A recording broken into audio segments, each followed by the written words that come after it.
फुर्सत मुझे मिले जाना।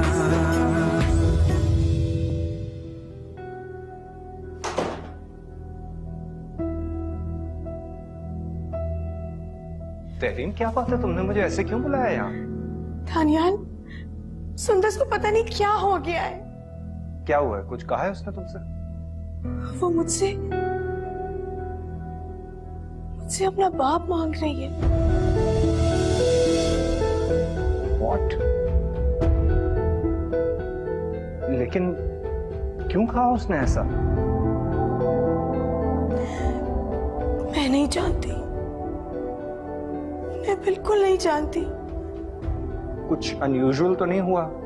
कोई ऐसी चीज जिसने उसे परेशान किया हो, डिप्रेस किया हो? कोई तो बात हुई होगी। मुझे कुछ नहीं पता दानियाल। आज यूनिवर्सिटी का आखिरी दिन था, खासा late I.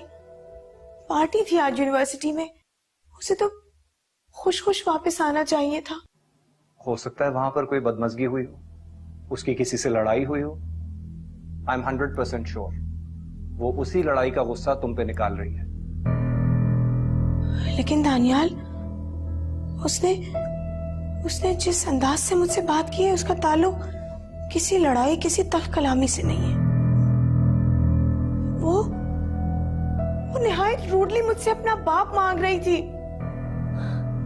I am still shocked. अच्छा, तुम इस कदर परेशान मत हो, बच्चे तो कर देते हैं इस तरह की बेवकूफियां। Don't get so serious about it. पता नहीं दानियाल, मैं बहुत डर गई हूँ। उसने आज तक कभी मुझसे इस तरह मिसबिहेव नहीं किया। आज तक इस तरह अपने बाप के बारे में मुझसे नहीं पूछा। मैंने उसे कभी इतना अपसेट नहीं देखा। पता नहीं क्या हुआ है जो उसने इस तरह रिएक्ट किया है।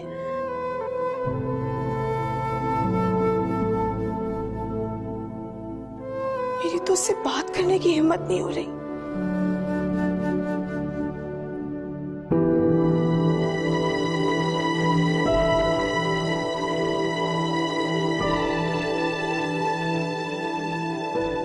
मामा, यूनिवर्सिटी में हम सारे क्लास फेलो सुंदर के बारे में इतना नहीं जानते जितना इसके बाबा के बारे में जानते हैं।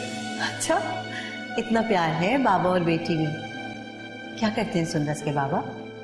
नेचर ऑफ जॉब तो खैर मुझे भी नहीं मालूम, लेकिन इतना जरूर मालूम है कि बाप बेटी में बहुत ज्यादा प्यार है। सुंदर की आधी से ज्यादा बातें उसकी बाबा के बारे में होती। बाबा ने आज ये कहा, बाबा ने आज वो कहा, बाबा ने बर्थडे में ये गिफ्ट दिया, बाबा ने ईद पे वो गिफ्ट दिया। My God, Baba the great की तो बातें खत्म ही नहीं होती। सुंदर, हैप्पी बर्थडे बेटा।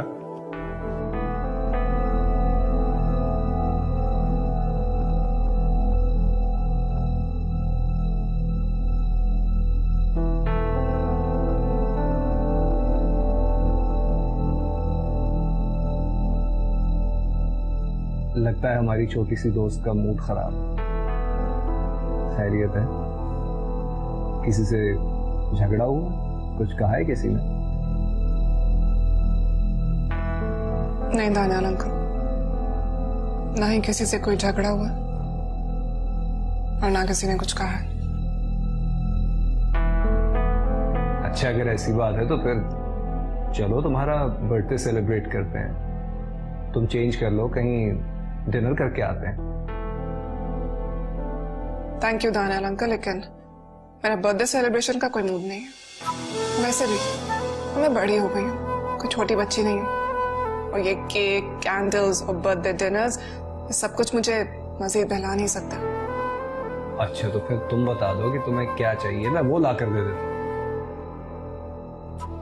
नहीं, आप नहीं ला सकते।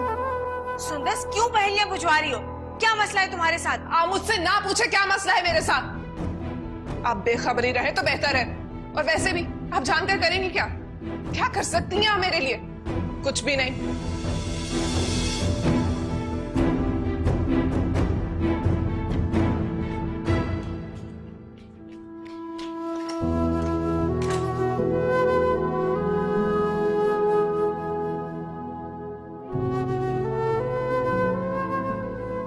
दानियाल, देखा तुमने? मैंने कहा था ना तुमसे, सुंदस ने आज तक इस तरह बिहेव नहीं किया। कुछ वक्त दो उसे, लेट हर गेट कंपोज्ड। उसके बाद वो खुद ही बात करेगी हमसे।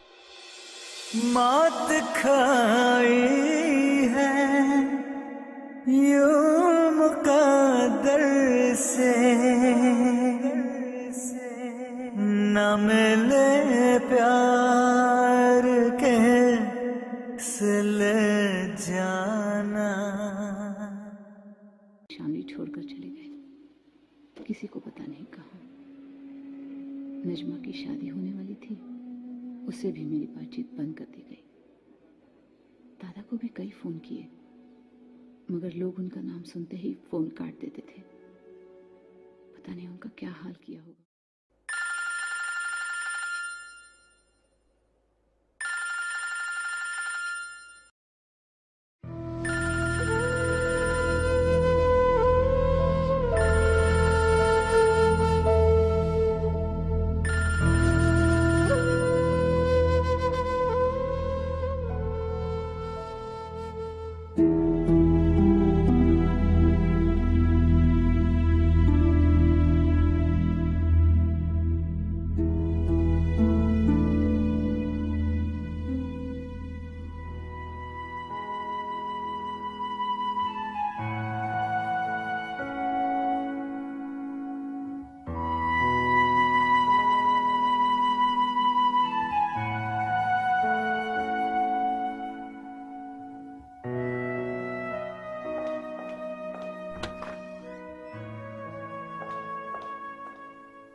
सुंदस, तुमने अच्छा नहीं किया। क्या सोचते होंगे तुम्हारे दानियाल अंकल?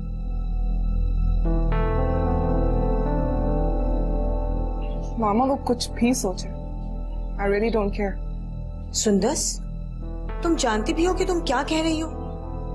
ऐसे कैसे कह सकती हो ये सब कुछ तुम?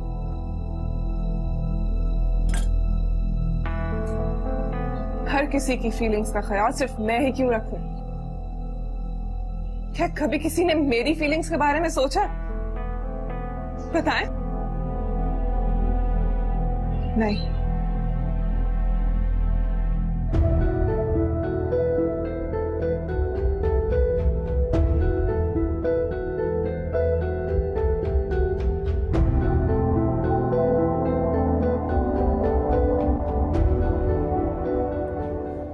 गुड मॉर्निंग बाबा। Good morning. आ गए आप? ओह, क्या हुआ? कुछ नहीं, कल थकावट की वजह से रात नींद नहीं आई, दर्द है काफी। मुझे जगा देती, मैं तुम्हें मेडिसिन दे देता। सॉरी मामा, कल मेरी जिद की वजह से देर हो गई, आप इसलिए थक गई हैं शायद। क्या हो गया दोनों को? भाई दर्द है, खत्म हो जाएगा, पेन किलर ले ली थी मैंने। पेन किलर से ठीक नहीं होता, दर्द दोबारा भी हो सकता है। मैं तुम्हारी अपॉइंटमेंट लेता हूँ, शाम को जाके चेकअप करा लेना। जी बाबा प्लीज, आपको पता है मामा अपने बारे में कितनी केयरलेस हैं, बिल्कुल ख्याल नहीं रखती अपना। अच्छा, तुम दोनों जो इतना ख्याल रखते हो तो मुझे जरूरत ही नहीं पड़ती। टाइम क्या हुआ है? देर हो गई ना, चलो उठो, जाओ जाके क्लास अटेंड करो। ओके, खुदा हाफिज।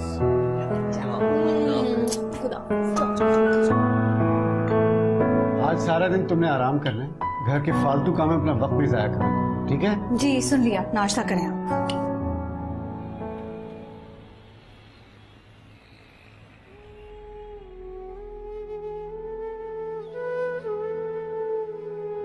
हर किसी की फीलिंग्स का ख्याल सिर्फ मैं ही क्यों रखूं? क्या कभी किसी ने मेरी फीलिंग्स के बारे में सोचा?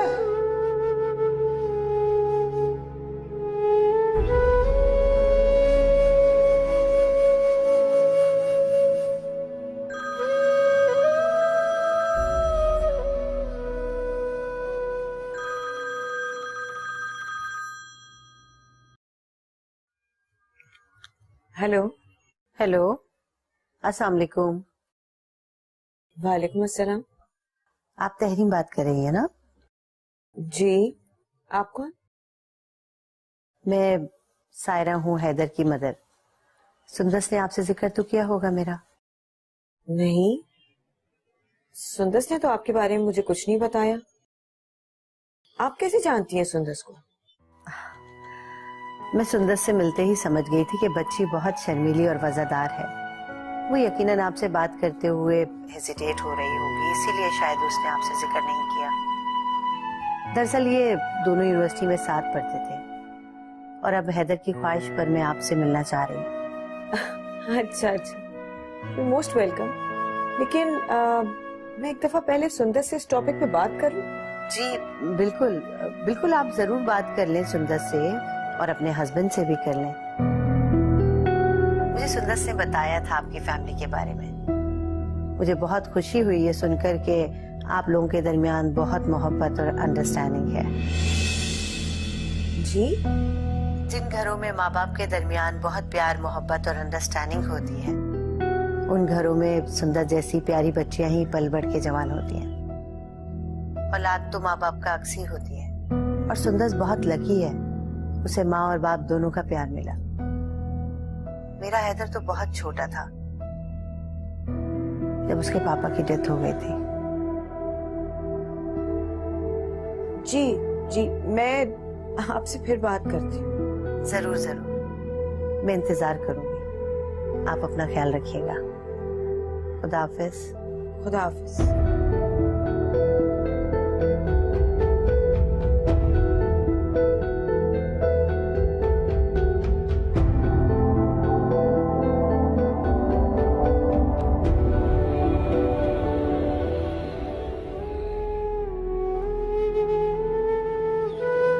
जिन घरों में माँ बाप के दरमियान बहुत प्यार मोहब्बत और अंडरस्टैंडिंग होती है, उन घरों में सुंदर जैसी प्यारी बच्चियां ही पल बढ़ के जवान होती हैं। औलाद तो माँ बाप का अक्स ही होती है और सुंदर बहुत लकी है, उसे माँ और बाप दोनों का प्यार मिला।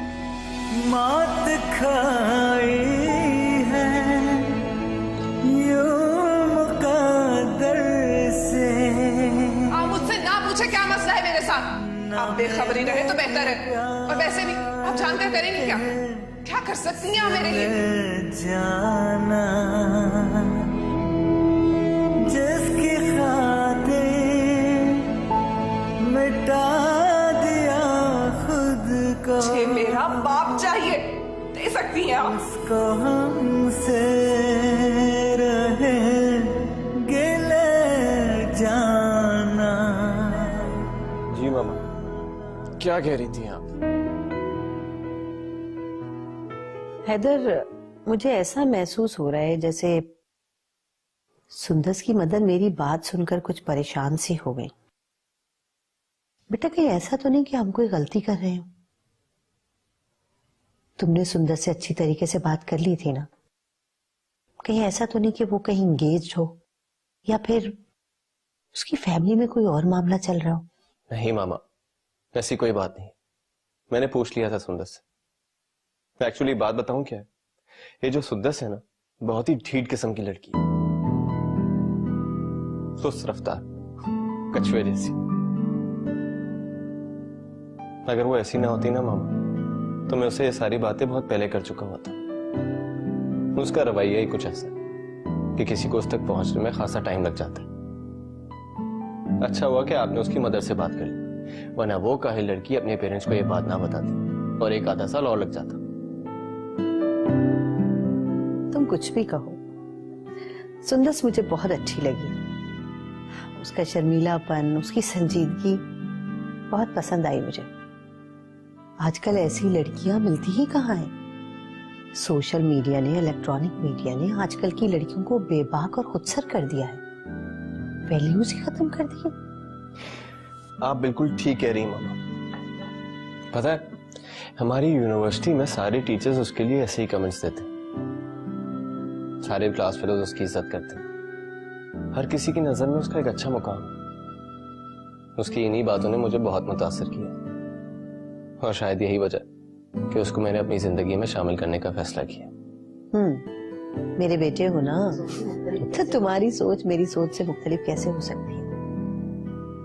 सच कहूं हैदर, सुंदस के लिए बहुत संजीदगी से सोच रही हूँ। मेरा तो बस नहीं चल रहा कि उसे अभी उठा के घर ले आऊं। उसकी नौबत नहीं आएगी मामा। उसकी मामा और बाबा उसको खुशी खुशी हमारे घर भेजते हैं। इंशाल्लाह। इंशाल्लाह।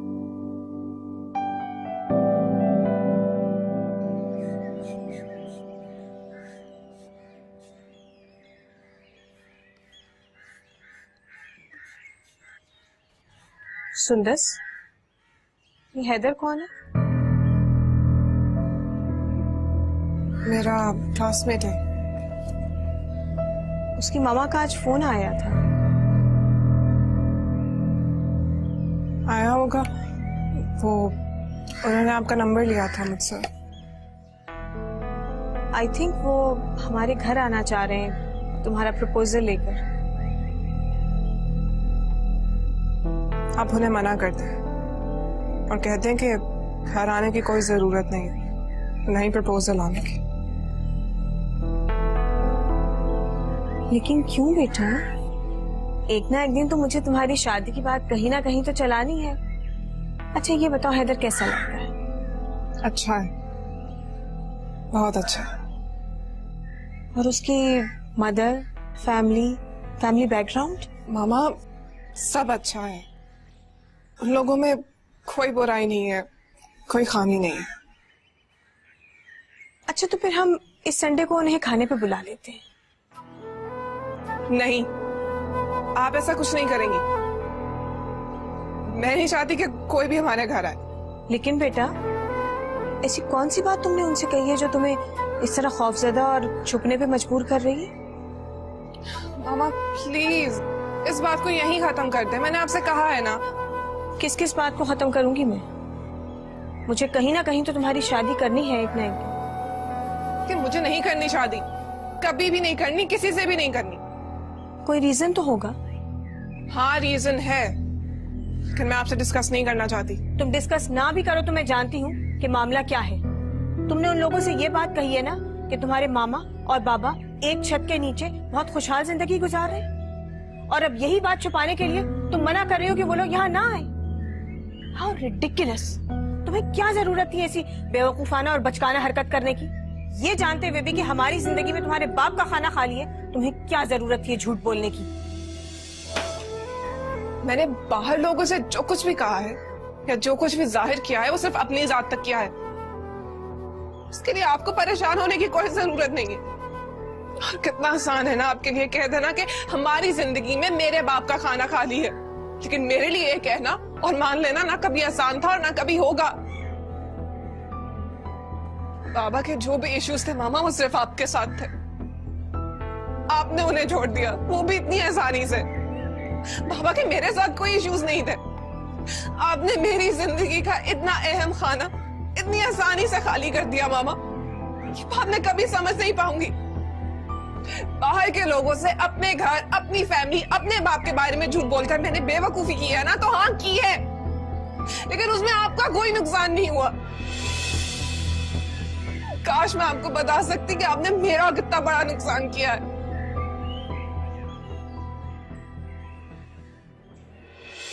वक्त की लहर ने यूं उजाड़ा था, मेरी जन्नत भी वही आशियाना था।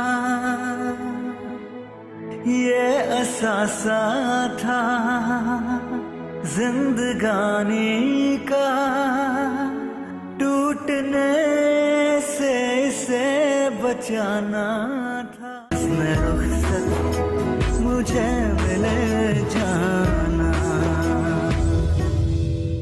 इसमें रुखसत मुझे मिले जाना। लो एहतशाम ने भी ना कार्ड कबाड़ जमा कर रखा है। पता नहीं क्या शौक है सदियों का सामान जमा करके रखने का। हाँ ये भी ले आओ, ले आओ। अस्सलाम वालेकुम। अस्सलाम। क्या हो रहा है? स्टोर साफ कर रही हूँ। तुम्हें कहा था ना रेस्ट करने के लिए, और तुम ये क्या कर रही हो? मैं सारा वक्त तो बिस्तर पर नहीं सो सकती। कौन सा मैं खुद कर रही हूँ, सुपरवाइज ही कर रही हूँ। हाँ निकालो ये। अच्छा तुम्हें पता है ना डॉक्टर के साथ तुम्हारी अपॉइंटमेंट है and we have to go. चलो लेट्स गो। ठीक हूँ बिल्कुल। No arguments. चलो चलो let's go. Please. No we have to go. साहब जी, ये गुड़िया फेंकनी।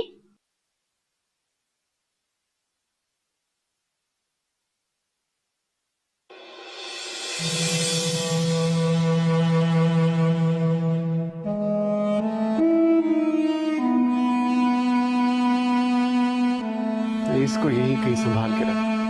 ठीक है।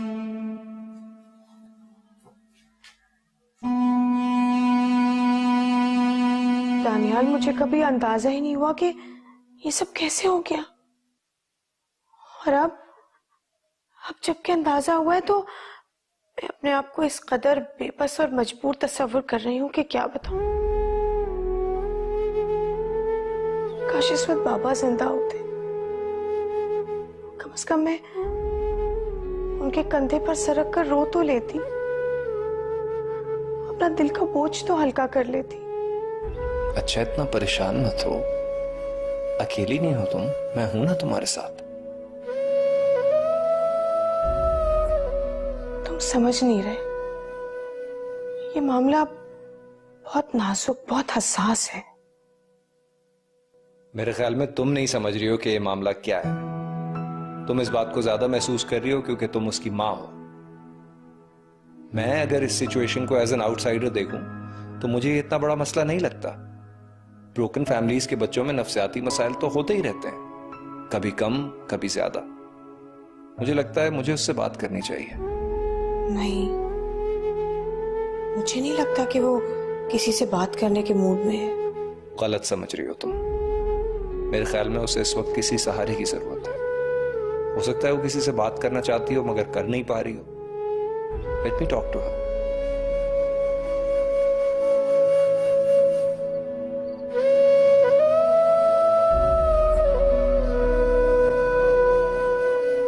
ये लो।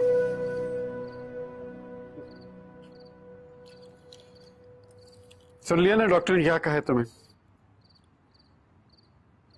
कोई भी स्ट्रेस वाला काम नहीं करना, और सबसे जरूरी चीज वक्त पे दवा खानी है।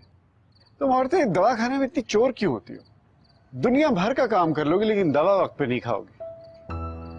आप जब बीमार पड़ते हैं मैं कैसे दवाई खिलाती हूँ आपको, अपने हाथ से। तो ये उसूल फिर अपने लिए क्यों नहीं अपना लेती? यानी कि शौहर को वक्त पे दवा खिलानी है लेकिन खुद वक्त पे दवा नहीं खानी। बीवी और शौहर में यही तो फर्क है, बीवी खुद से ज्यादा ख्याल शौहर का करती है। एक बात बताओ मुझे, क्या तुम्हें मुझसे कोई शिकायत है? हाँ है एक। भाई आप मेरा बहुत ख्याल रखते हैं, मेरी आदतें खराब कर दी हैं आपने। अब अपने हाथ से दवाई भी अच्छी नहीं लगती, दिल चाहता है वो भी आप खिलाएं। अगर तुम कहती हो तो मैं ऑफिस से आके तुम्हें दवा खिला दिया करूं। आपकी मोहब्बत को आजमाने की जरूरत नहीं है, मुझे जानती हूँ। आपके दिल में मेरे और शायान के अलावा कोई नहीं है। आपकी सारी मोहब्बत, सारी तवज्जो सिर्फ हमारी। नायला, मैंने अपने और तुम्हारे ताल्लुक को खुशगवार बनाने के लिए पूरी कोशिश की है, और ये कि मैं तुम्हें कभी शिकायत का मौका ना दूं। आई ट्राई माई बेस्ट, लेकिन मैं कहां तक कामयाब होता हूं और कहां तक नाकाम ये मैं नहीं जानता। आप बिल्कुल कामयाब हैं, बिल्कुल कामयाब। आपको पता है मैं दुनिया की खुशकिस्मत तरीन औरत हूँ जो मुझे आप जैसा जीवन साथी मिला। आपका साथ मेरे लिए बहुत कीमती है। मैं हमेशा ये दुआ करती हूँ और करती रहूंगी कि मेरे इस खूबसूरत घर को किसी की नजर ना लगे। पहली ख्वाहिश तू, पहली चाहत है तू, मेरी हर खुशी है राहत है। नाज क्यों कर ना हो मुकद्दर पे।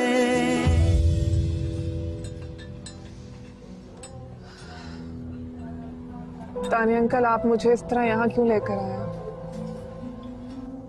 घर से बाहर निकलकर किसी आउटिंग पर जाने में कोई हर्ज तो नहीं है सुंदस।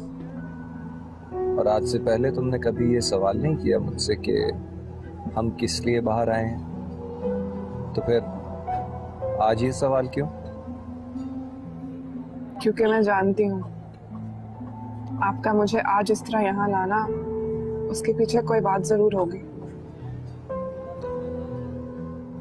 अगर कोई बात है सुंदस तो फिर तुम ही मुझे बता दो।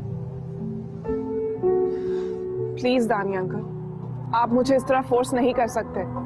आप लोग मुझे मेरे हाल पे क्यों नहीं छोड़ देते? अगर मैं अपनी फीलिंग्स किसी के साथ शेयर नहीं करना चाहती तो ये मेरा हक है। बिल्कुल हक है, लेकिन सुंदस तुम्हारे बड़ों का भी तो तुम पे कोई हक है। जानती हो तुम्हारी माँ तुम्हारी वजह से कितनी परेशान है, कितनी अपसेट है वो? अंदाजा है तुम्हें इस बात का? जानती हूँ, बहुत अच्छी तरह से अंदाजा है मुझे कि वो कितना परेशान हुई होंगी। लेकिन दानी अंकल, अपनी जिंदगी के कई साल अपने सारे मसाइल में खुद से डिस्कस करती है। सिर्फ खुद से शेयर किया है मैंने सब कुछ, अपने सारे दिल सिर्फ खुद से कहती है। कभी किसी से कुछ नहीं कहा है मैंने। और दानी अंकल, मैंने तो मामा से भी कभी कोई तकाजा नहीं किया, कभी तंग नहीं किया, उनको कभी परेशान नहीं किया। तो क्या वो आज मेरी खातिर इतनी सी मुश्किल नहीं झेल सकती? तुम्हारी खातिर ही तो वो सब कुछ करती रही है। तुम्हारे लिए वो सब कुछ झेल सकती है सुंदस। वो तुम्हें हर किस्म के दुख और परेशानी से बचाना चाहती है बेटा।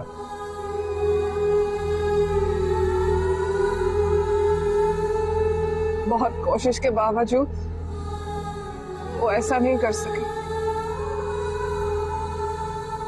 बहुत से दुख, बहुत सी महरूमियां, बहुत से शिकवे बचपन से ही मेरे अंदर बढ़ते चले गए।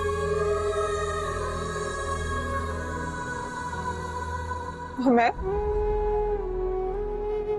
ये सब कुछ किसी के साथ भी शेयर करने की हिम्मत नहीं कर सकी।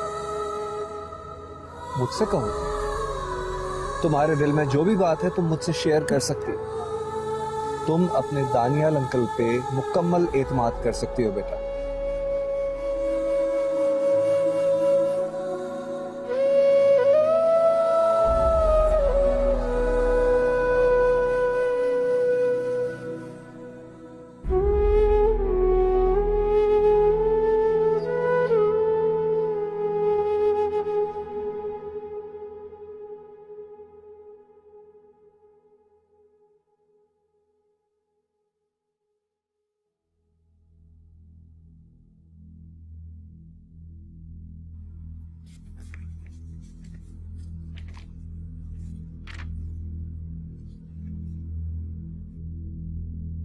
आज तक एक बात नहीं समझ पाई मैं कि दो इंसान जो एक दूसरे की जिंदगी में शामिल होते हैं, जब वो औलाद जैसी प्यारी और कीमती चीज हासिल कर लेते हैं, तो फिर वो एक दूसरे से अलहदा होने का हर जवाज, हर वजह को किस तरह मिटा देते हैं। वो सिर्फ अपनी अपनी अना, अपने अपने वकार की जंग क्यों लड़ते हैं?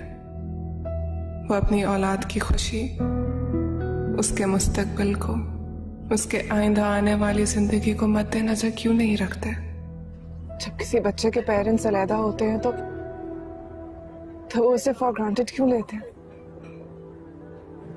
कोई क्यों नहीं ये सोचता कि क्या वो बच्चा अपने माँ बाप के इस फैसले से खुश है, या फिर क्या उसने ये डिसीजन कबूल कर लिया है कि अब उसने अपनी सारी जिंदगी या तो अपने बाप के साथ गुजारनी है या अपनी माँ के साथ। ये क्यों नहीं कोई देखता कि उस बच्चे के दिल में क्या चल रहा है, कि वो अंदर ही अंदर घुल रहा है, खत्म हो रहा है, खौफज़दा हो रहा है। नहीं दानी अंकल, ये कोई भी नहीं देखता। उस मासूम बच्चे के जज्बात की परवाह अना की जंग में मसरूफ उसके माँ बाप क्यों नहीं करते? तुम जो कुछ भी कह रही हो वो बिल्कुल ठीक है, लेकिन इस बात को भी तो समझो कि इतना बड़ा फैसला कोई भी औरत अपनी मर्जी, अपनी पसंद से नहीं करती। जरूर उसके इस फैसले के पीछे कोई ना कोई मजबूरियां होंगी। नहीं समझा सकी दानियाल अंकल, यही बात मैं खुद को नहीं समझा सकी। अपने अंदर उस नन्ही सी बच्ची को ये बात मैं नहीं समझा सकी कि उसके माँ बाप अलहदा हो चुके हैं। 4 बरस की थी मैं जब मामा मुझे हमेशा हमेशा के लिए नाना अबू के घर ले आए, बाबा का घर छोड़ के, और मेरी खातिर हमेशा के लिए तन्हाई का दुख झेलने पर आमादा हो गई। और मैं आज तक ये नहीं समझ पाई कि अगर मामा मेरी खातिर तन्हाई और अकेलेपन जितना बड़ा दुख झेल सकती हैं, तो वो अपनी अना की कुर्बानी देकर मुझे बाप की शफकत जैसी बड़ी दौलत और नेमत क्यों ना दे सकी। तो क्या मुझसे मामा की मोहब्बत में उनकी अना का खोट भी शामिल है? क्या मामा मुझसे नहीं खुद से मोहब्बत करती हैं? क्या मामा मेरे इस सवाल का जवाब दे पाएंगी? मामा ये बात कभी जान ही नहीं सकी कि जिस बच्ची को वो अपने साथ लेकर आई है, उसका आधा वजूद तो वहीं रह गया, अपने बाबा के घर, अपने बाबा के तकिए के करीब, उनकी राइटिंग टेबल के नीचे, या वो उनकी स्टडी टेबल के दराज में, उस बैल्कनी में जहां वो खड़े होकर अपने बाबा के घर आने का इंतजार करती थी, उस अलमारी में जहां वो अपने खिलौने संभाल कर रखती थी, या फिर उस झूले में जो उस बच्ची की दादी ने उसके लिए बांधा था। आधी सुंदस तो वही रहेगी ना दानियाल अंकल। मात खाई है यूं मुकद्दर से। बेटा रिलैक्स, खुद को संभालो, हिम्मत करो। क्या हो गया तुम्हें?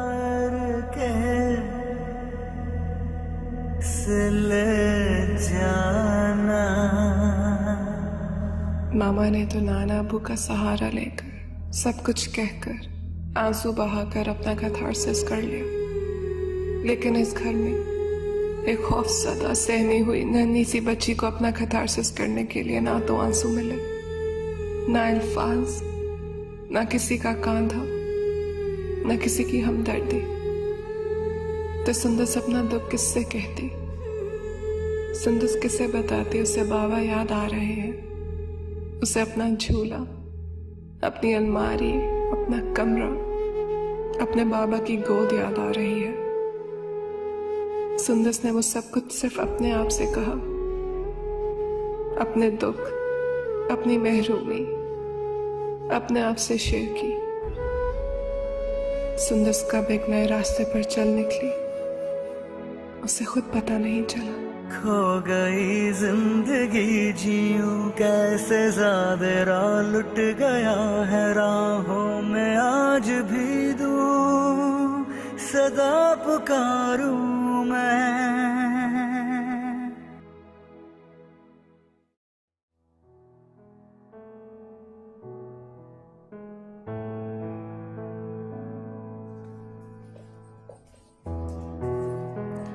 पढ़ाई हो रही है? जी बाबा। अच्छा जल्दी सो जाना, दूध पी के। जी। शब बखैर। शब बखैर बाबा, स्वीट ड्रीम्स।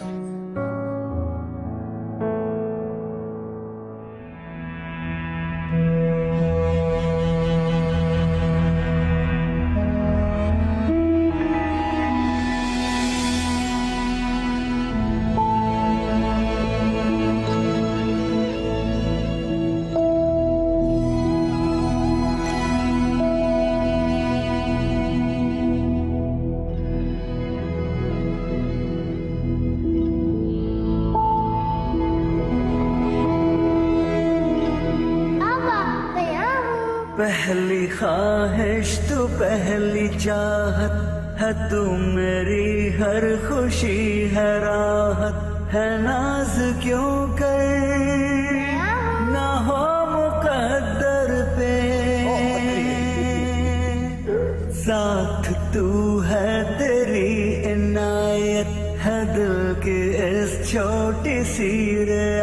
रुखसत में हर तरफ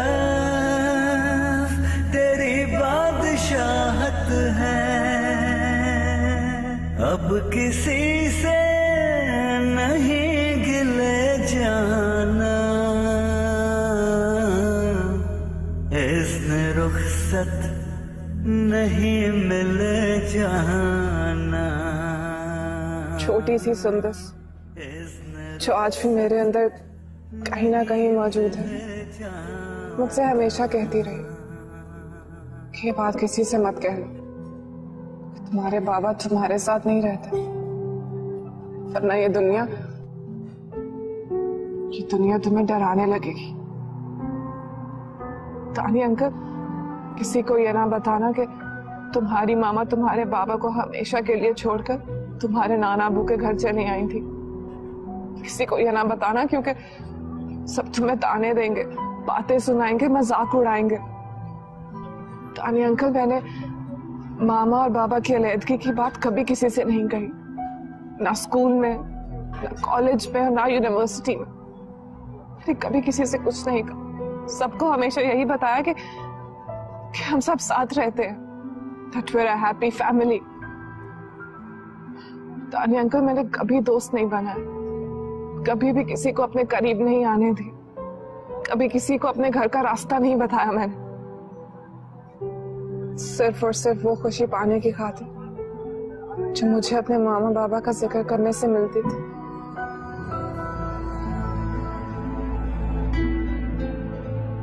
तुम हैदर को कितने अरसे से जानती हो? हम पिछले 2 साल से साथ पढ़ रहे हैं। उसने तुम्हें प्रपोज किया है बेटा? तुम भी तो उसके लिए अपने दिल में कोई सॉफ्ट कॉर्नर, कोई फीलिंग्स रखती होगी। तानियाल अंकल, ये सब बातें करके क्या हासिल होगा? मैं इस टॉपिक पर कोई बात नहीं करना चाहती। लेकिन बेटा, उन लोगों से मिल लेने में कोई हर्ज तो नहीं है ना? हरगिज़ नहीं। तानिया अंकल, मैं कभी नहीं चाहूंगी कि कोई मेरे घर आए और उसे इस बात का इल्म हो कि मैं सारी जिंदगी झूठ बोलती आई हूँ, सबको धोखा देती आई हूँ, एक हैप्पी फैमिली का ड्रामा करती आई हूँ। मैं असल में एक ब्रोकन फैमिली से हूँ। मैंने पिछले 15 बरस में ना अपने बाप की शक्ल देखी है, ना उनसे बात की है। मैंने इतने बरसों में झूठ की दीवारों और रेत की छत वाला घर तामीर किया,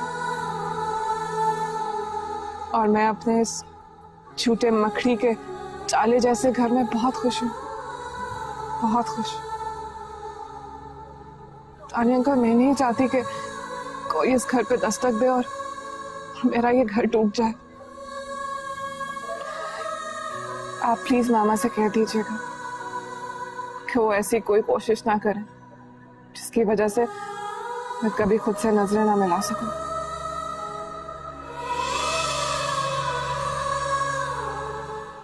इसने रुखसत मुझे मिले जाना,